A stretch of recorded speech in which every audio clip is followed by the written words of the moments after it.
76페이지 76페이지 펴십시오. 공민왕 방언개혁 정치를 실시하다.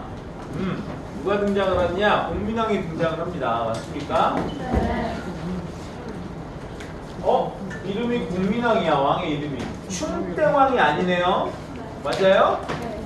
충땡왕이 아니라 이제 공민왕이야. 그럼 뭘 의미할까? 끝났어요. 원간섭기가. 충땡왕이 아니라는 거는 원간섭기가 끝났다라는 거죠. 그래서 공민왕의 정책은 어떻게 불리느냐? 반원 개혁 정책이다.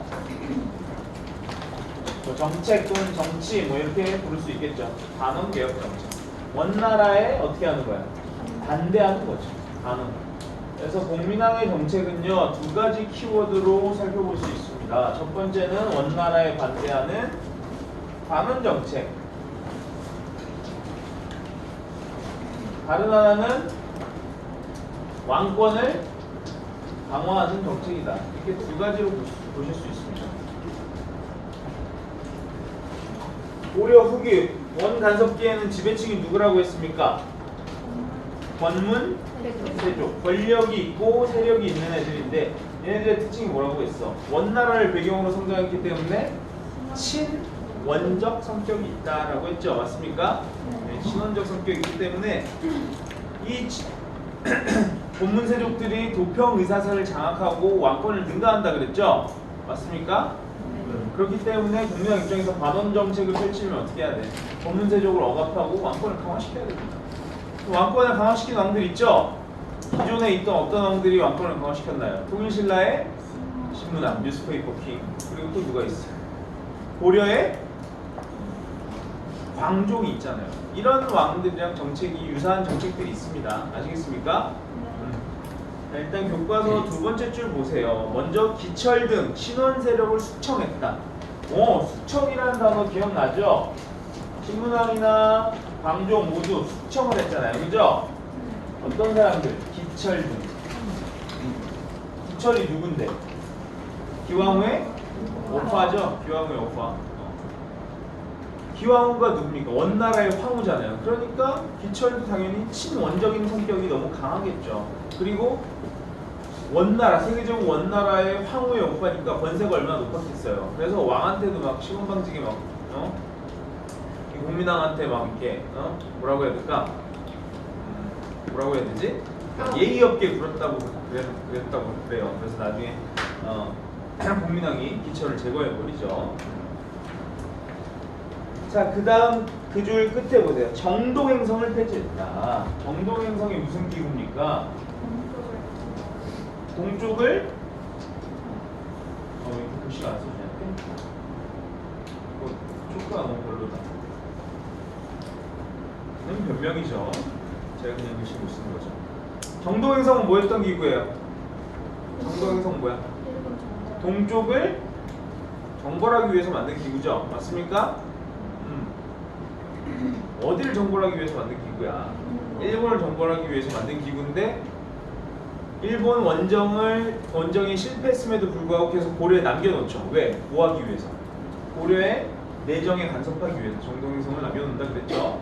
그러니까 당연히 국민왕 입장에서는 반원 정책을 펼쳐야 되니까 정동행성을 어떻게 해야 됩니까? 폐지해야겠죠. 자, 그 다음 그 줄 중간에 보시면 어딥니까? 쌍성 총관부를 무력으로 공격해서 빼앗았다라는 거죠. 원나라가 고려의 땅을 뺏어갔는데 어떤 땅을 뺏어갔다 그랬어? 쌍성 총관부, 탐라 총관부, 그리고 동령부를 설치했다 그랬죠? 근데 동령부랑 탐라 총관부는 금방 돌려줍니다. 근데 쌍성 총관부를 오랫동안 가지고 있었다 그랬죠. 위치는 어디쯤 되나요? 쌍성 총관부. 북한. 뭐? 파주? 북한. 파주. 쌍성 총관부 위치 어디쯤이었어? 지금의 북한의 한경도 지역이죠. 맞습니까? 네. 요 지역이죠, 요 지역. 쌍성 총관부를 어떻게 했다? 수복했다. 수복이라는 말이 뭐야? 되찾았다는 게 수복이에요. 그래서 쌍성 총관부를 무력으로, 힘으로 되찾았다라고 했습니다. 자, 그 다음에 왕실 호칭과 관제도 원래대로 회복했다. 격이 어떻게 된다 그랬어요? 낮아진다 그랬죠? 그래서 뭐라 그랬어요? 격하됐다 그랬잖아. 왕실의 호칭, 황제를 부르는 명칭, 폐하, 황제의 부인은 황후, 황제의 후계자는 태자. 이런 것들이 어떻게 된다 그랬어요? 전하, 왕후, 세자 이렇게 바뀌었다 그랬죠. 근데 그걸 다시 원래대로 바꾸는 거야. 왕실의 호칭과 뭐 관제, 이성육부제도 못 쓰겠다 그랬죠. 그래서 첨일부 4사 체제가 됐다 그랬잖아. 근데 그게 다시 이성육부제로 돌아간 거야. 한마디로 뭐예요? 이게 원래대로 돌아갔으니까 복구라고 할 수 있겠죠. 호칭 관제가 복구된다. 그리고 반원이니까 원나라의 풍습, 무슨 풍? 몽골풍도 당연히 어떻게 돼요? 폐지가 되겠죠. 아시겠습니까? 요게 뭐다? 반원 정책이다. 반원 정책. 왕권 강화책으로는 어떤 것들이 있을까요? 다음 문단 보세요. 다음 문단 보세요. 다음 문단 두 번째 줄. 정방을 폐지했대요. 정방 누가 만들었어? 최충원? 아니야. 최충원 아니야. 최충원 아니고 최충원의 아들 최우 때 만들었죠. 정방을 왜 만들었습니까? 최우가 인사권을 장악하기 위해서 만들었다고 했습니다. 인사권이 뭔데요? 안녕하세요. 인사하는 거야? 아니죠. 인사권이 뭡니까? 사람들, 인간에 관련된 일이야. 이거 뭐냐? 임명. 누굴 어떤 자리에 임명하고 누굴 어떤 자리에 임명하는 그런 인사권. 인사권이 가장 중요합니다. 그래서 인사권을 담당하는 부서가 어디냐? 이성육부 중에 원래는 2부였죠. 2부. 그래서 2부가 제일 첫 번째 있잖아. 이병호형 예공 중에 2부가 제일 먼저 있죠. 조선시대도 마찬가지입니다. 6조 중에 제일 먼저 있는 게 2조예요. 왕 입장에서나 아니면 우신집권자 입장에서나 어쨌든 권력을 가지려면은 내 친한 애들, 나랑 친한 애들을 좋은 자리를 줘야 될 거 아닙니까? 높은 자리를. 그래야지 나한테 충성을 다할 거 아닙니까? 근데 나한테 적대적인 애, 나랑 사이가 안 좋은 애를 높은 자리에 주면 어떻게 돼? 배반을 때리거나 아니면 반란을 일으킬 수 있잖아요. 그렇죠? 그러니까 인사권이 중요합니다. 근데 정방을 없앴다라는 건 뭘 의미하냐면 인사권을 누가 다시 국왕이 왕이 인사권을 다시 가져간다는 의미입니다. 정방을 없앴다라는 건 정방을 폐지했다. 그 밑에 줄 보세요. 또 누굴 등용했대요? 신진사대부래. 여러분 이거 뭐 제가 입이 닳도록 말씀드리죠. 패턴이라고. 패턴이야. 패턴. 맞습니까? 패턴. 어떤 패턴인데? 왕은 귀족을 견제하기 위해서 새로운 세력을 등용한다라는 거죠. 신문왕은 진고를 견제하기 위해서 누굴 등용했어요? 육두품을 등용했죠. 광종은 호족을 견제하기 위해서 과거제를 실시해서 신진 관료들 등용했죠. 그래서 복민왕은 검문세족을 견제하기 위해서 신진사대부를 등용합니다. 신진사대부라는 사람들 등용해요. 나중에 조선시대가도 마찬가지죠. 조선 성종은요 훈구를 견제하기 위해서 사림을 등용합니다. 왜 지은아 왜 처음 듣는다는 표정을 지어? 내가 수업 시간에 누누이 얘기했는데. 익숙해요? 그런 표정은 아닌데. 신진사대부를 등용해서 검문세족을 견제하려고 하죠. 근데 이 신진사대부들이 누구냐? 이 사람들은요 향리의 자제예요. 향리가 뭐 하는 사람인데? 지방에 있는 관리들이죠. 시골 향자잖아. 고향할 때 향자예요. 그래서 시골에서 세금을 걷는 역할을 하는 그런 그 하급 관리들이죠. 이 사람들은 신분 계층으로 치면 뭐라 그랬어요? 귀족이야? 평민이야? 그렇지. 귀족과 평민 사이에 있는 중인 계층입니다. 중인.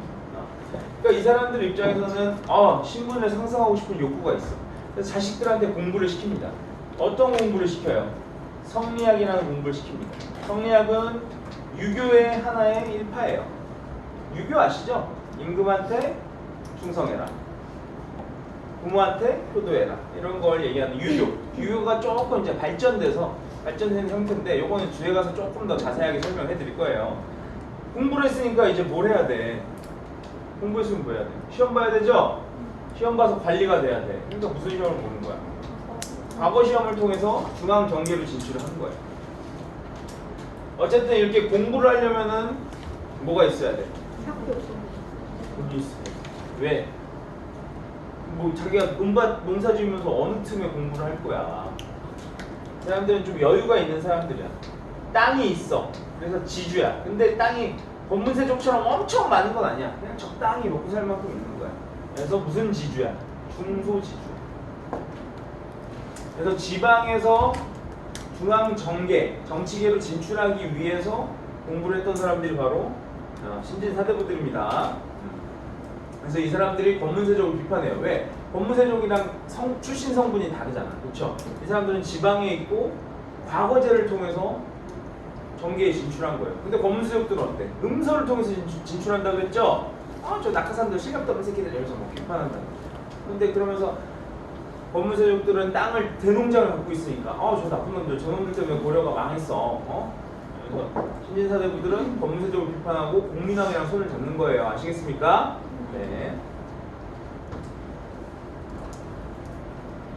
자, 그 밑에 줄에 보면 요거는 포인트죠. 이제 국민왕이 이제 개혁을 실시하기 위해서 신돈이라는 사람을 등용합니다. 성이 신이고 이름이 돈이에요. 신돈.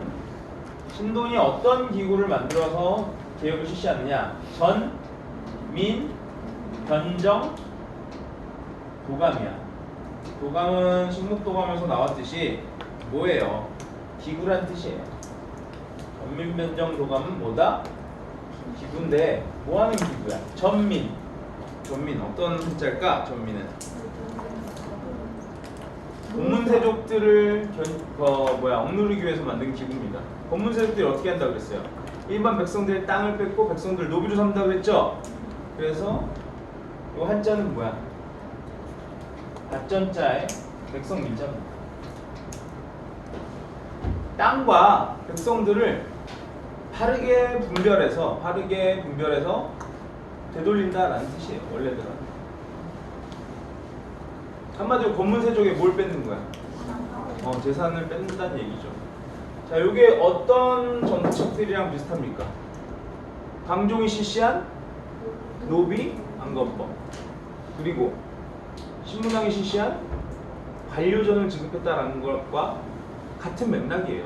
그럼 역사는요 똑같은 게 반복됩니다, 여러분. 그러니까 완전 똑같다고 할 수는 없지만 이름만 달라지지 그런 뭐라고 해야 될까? 성향, 비슷한 그런 성향들이 나타나요. 비슷한 저것들이. 노비안건법은 호족들의 뭘 뺏는 거야? 노비를 뺏는 거잖아. 그렇죠? 신문왕이 관료전을 지급했다는 건 뭘 의미합니까? 노동력 징발권을 뺏는다라는 거죠. 자기가 갖고 있는 노비들한테 창칼을 쥐어주면 뭐가 돼요? 사병이 된다 그랬잖아. 그렇죠? 그러니까 왕 입장에서는 귀족들이 언제든지 반란을 일으킬 수 있다는 거야. 그러니까 귀족들을 억누르려면 그들의 군사력을 뺏어야겠죠. 군사력이 없으면 뭐 지들이 어쩔 거야. 그렇죠? 그런 의미에서 관료전이나 노비안건법이나 전민병정도감이나 같은 맥락입니다. 무슨 말인지 이해되시죠? 그래서 뒤에 조선시대 가면 태종도 똑같아요. 태종도 공신들을 대거 숙청하고 사병을 없애버려요. 왕권을 강화하는데 첫 번째는 귀족들의 힘을 뺏는 거예요. 오케이? 이건 공식이라고 했어. 공식 패턴. 전민변정도감은 권문세족이 갖고 있는 땅과 노비들을 뺏는다는 거예요. 근데 노비들은 세금을 내요, 안 내요? 국가에 안 내죠. 노비는 사람 취급을 안 받는다 그랬죠. 근데 노비들이 평민, 양민이 돼. 그럼 세금을 내요, 안 내요? 그 세금 누구한테 내? 왕한테 내죠. 그럼 왕 입장에선 귀족들의 노비를 풀어주면 뭐야? 도랑치고 가지 잡고 마당 쓸고 동전 줍고 껌 먹고 알 먹고 일석이조 일거양득이죠. 그래서 신분의 전민병정도감은 포인트예요. 포인트. 자, 이렇게 공민왕이 개혁을 막 실시를 했는데 이 개혁이 제대로 수행되지 못했어. 왜냐? 외부의 충격이 있거든요. 어떤 놈들이 쳐들어? 머리에 시뻘건 두건을 쓴 홍건적. 중국에서 이런 놈들이 쳐들어옵니다.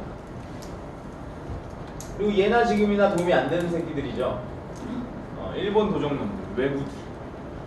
이런 애들이 쳐들어와가지고 나라가 혼란스러운 거야. 그런 와중에 공민왕이 죽임을 당해요. 공민왕이 죽임을 당합니다. 이게 부인을 잃고 나서 부인이 이제 노국대장 공주인데 출산하다가 죽어. 그래서 막 이제 정사에 관심을 끊고 막 이제 술만 퍼먹고 막 이제 막 이렇게 잘생긴 남자들 끼고 놀다가 여자를 끼고 논 게 아니에요. 잘생긴 남자를 끼고 놀다가 죽임을 당합니다. 그걸 배경으로 한 영화가 이제 쌍화점이라는 영화가 있죠. 한번 보세요. 여러분 못 보겠구나. 19금인데. 어쨌든 주진모랑 이제 조인성이 봤대요. 주인 재민이 봤어? 19금인데 어떻게 봤어? 안 봤어? 아니 되게 본 것 같아. 근데 어쨌든 간에 쌍화점이라는 영화가 그 공민왕 이야기를 이제 모티브로 해서 만든 영화죠. 쌍화점이라는 저기가 있습니다. 문학 작품이 고려가요가 있어요. 여러분들 문학 시간에 아마 배우실 겁니다. 회화비 내 손목을 쥐어이다 뭐 그렇게 나오는데 그런 거보다 하시고 전민병 정도만 밑에 보세요. 홍건적과 외교의 침입으로 개혁이 꾸준히 추진되기 어려웠고 제일 마지막 줄 국민학마저 시해되면서 개혁은 실패했다라고 나오죠. 맞습니까? 그렇구나. 자, 그 다음 단원 봅시다. 단원이 바뀌어서 단원의 제목이 뭡니까? 신진사대부와 신흥무인세력이 등장한다. 신흥무인세력. 신진사대부는 여기 나왔는데 신흥무인세력이라는 사람이 나오네요. 홍건적이랑 외구가 쳐들어왔잖아. 얘네들 어쨌든 물리쳐야 될 거 아닙니까? 그쵸? 물리쳐야 되잖아. 그러니까 뭐 문신들, 검문세력들이 물리치겠어요? 검문세력들이 아니라 무인들이 등장합니다. 새롭게 등장한 사람들이라서 신흥무인세력이다. 대표적인 사람이 누구예요? 그 유명한 이성계죠.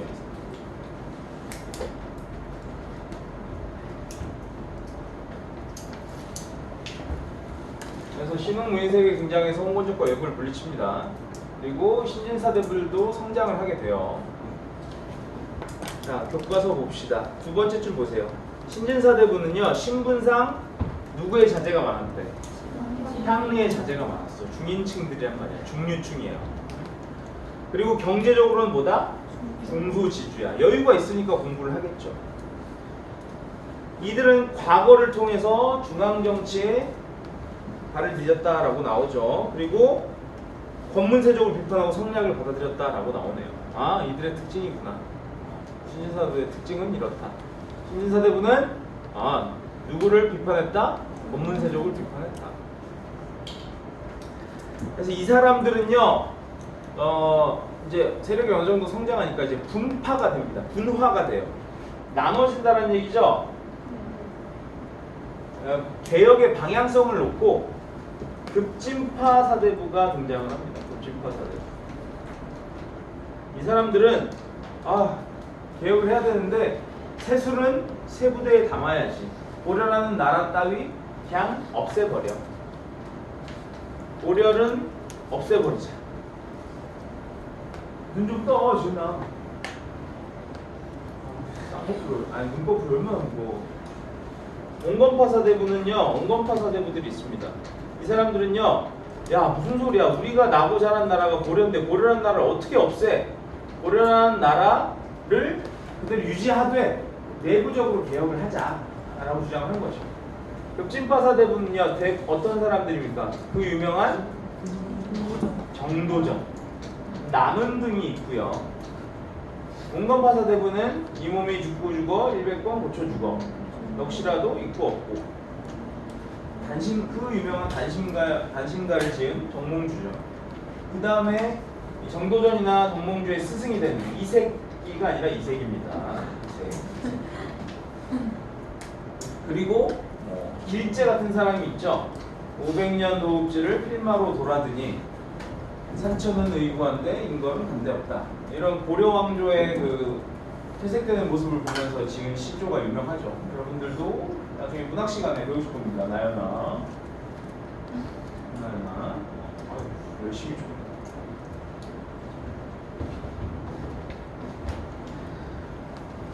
교과서 다음 문단 첫 번째 줄 보시면 14세기 후반 홍건적과 여유가 침략했다라고 나오죠. 그 밑에 줄 중간에 보시면 이들을 토벌하는 과정에서 신흥 무인 세력인 최영과 이성계 등 이런 사람들이 백성들의 신망을 얻었대. 근데 여러분이 그 유명한 최영 장군 아시죠? 황금보기를 돌같이 하라 이런 사람이죠. 이런 명언을 남기신 분인데 사실 이분은 신흥 무인 세력이라기보다는 최영은 오히려 출신 성분을 보면은 권문세족입니다. 집안이 권문세족인데 개인적으로 굉장히 청렴하고 능력이 있었던 사람이라서 그 위인으로 취급받는 거지. 사실 집안 자체는 권문세족이에요. 자, 어쨌든 신흥 무인 세력들이 부상하게 되죠. 이들이 권문세족을 제거를 하고 최영과 이성계가 정권을 잡습니다. 그런 일이 벌어져요.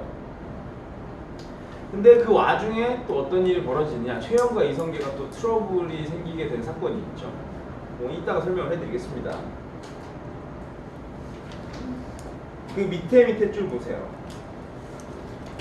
아니다, 밑에 줄이다. 정도전, 남은등 일부 신진사대부들. 이들이 누구라고요? 급진파 사대부. 이들이 신흥 무인 세력 이성계와 손잡고 역성혁명을 통해 조선을 건국했다라고 나오네요. 맞습니까? 이 급진파 사대부들과 신흥 무인 세력인 이성계가 손을 잡는 거야. 아까 말씀드렸죠. 최영과 이성계가 손을 잡고 권문세족을 대거 수청했다고 했습니다. 근데 어떤 일이 벌어지느냐? 갑자기 명나라가 등장합니다. 명나라. 원래 대륙의 중국에는 이 원나라의 세상이었는데 원나라에서 명나라로 교체가 됩니다.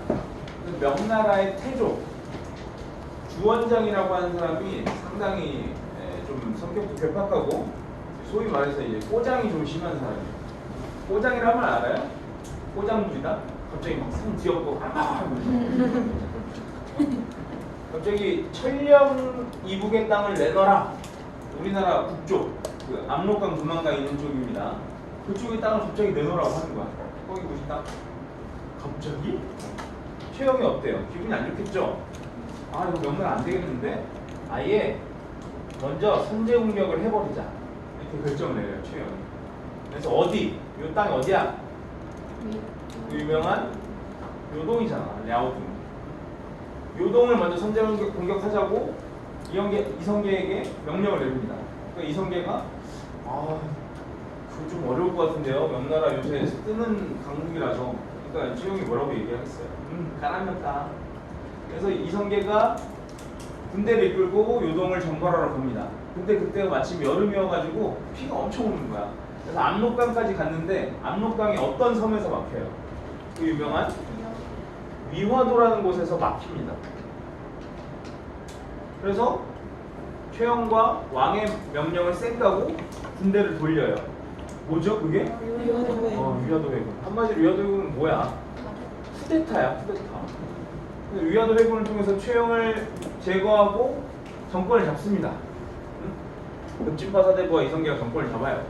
그리고 나서 뭘 실시하냐? 과전법이라는 법을 실시합니다. 과전법이 뭐냐? 경기도 지역을 제외한 나머지 땅을 권문세족들로부터 뺏은 다음에 다시 백성들한테 나눠주는 거야. 백성들이 좋아할까 안 좋아할까? 엄청 좋아하겠죠? 그러니까 백성들로부터 인기를 얻는 거야. 그 인기에 힘입어 이제 고려한 나라의 간판을 어떤 나라로 바꿔다는 거예요? 조선이라는 나라로 바꾸는 거야. 1392년 조선공.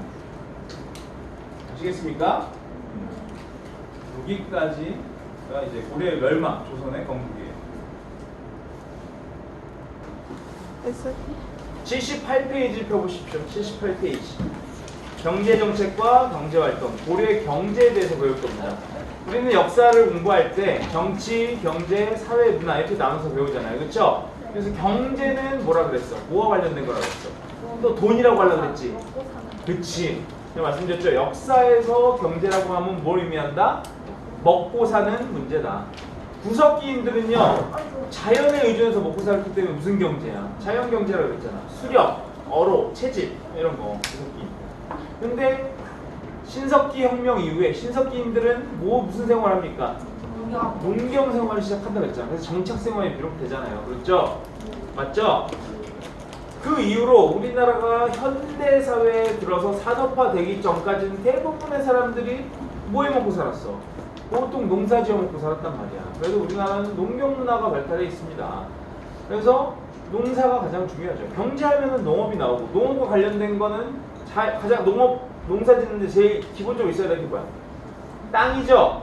토지제도. 그리고 농민들이 농업 생산을 통해서 벌어들인 그 곡식이나 이런 거를 국가에다 갖다 바치는 행위를 뭐라 그래? 공격.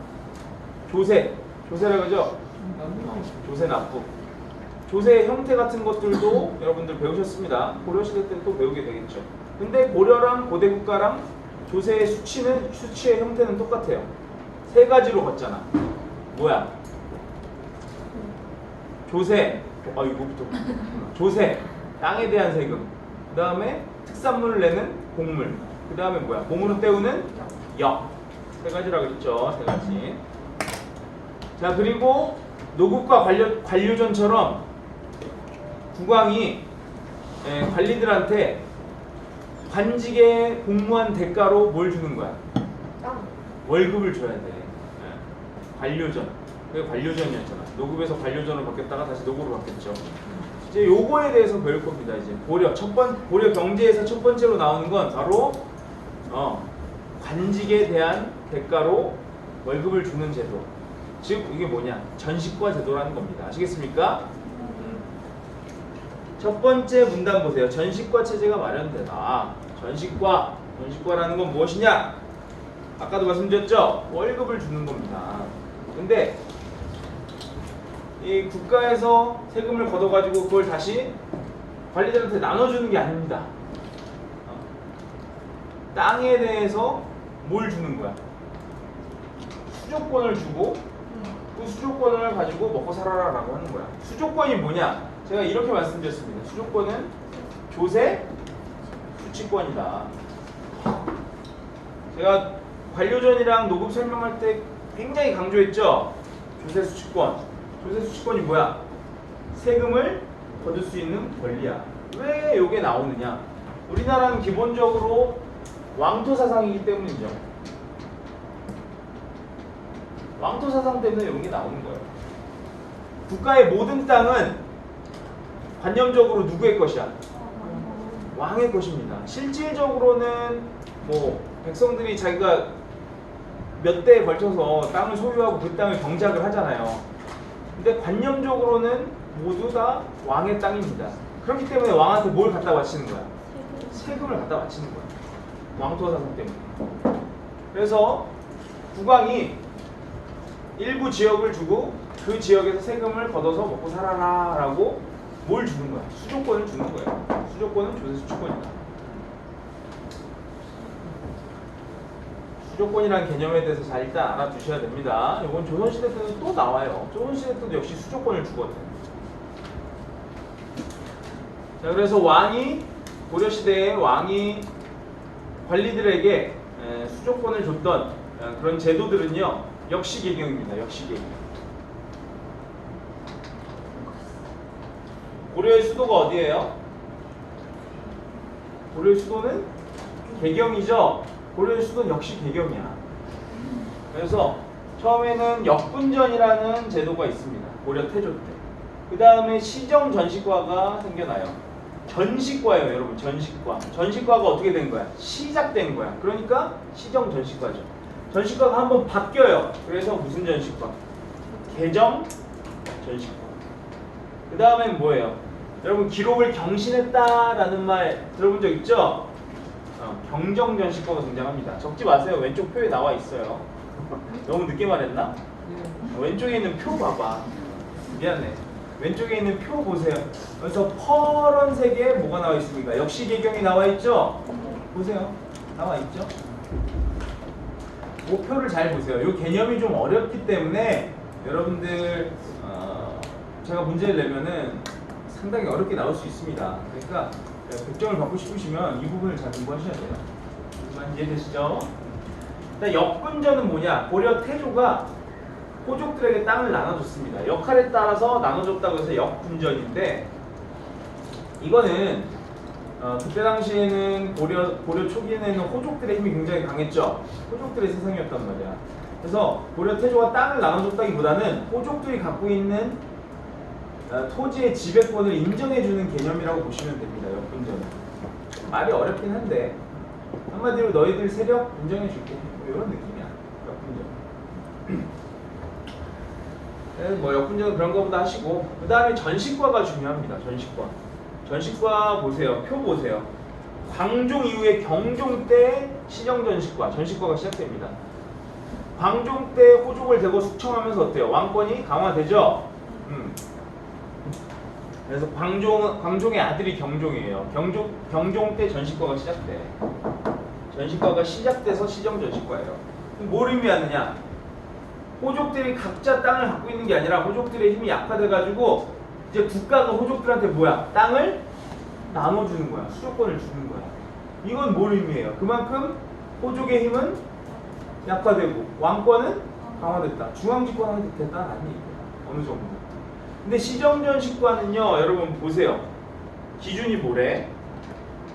인품 플러스 공복이래.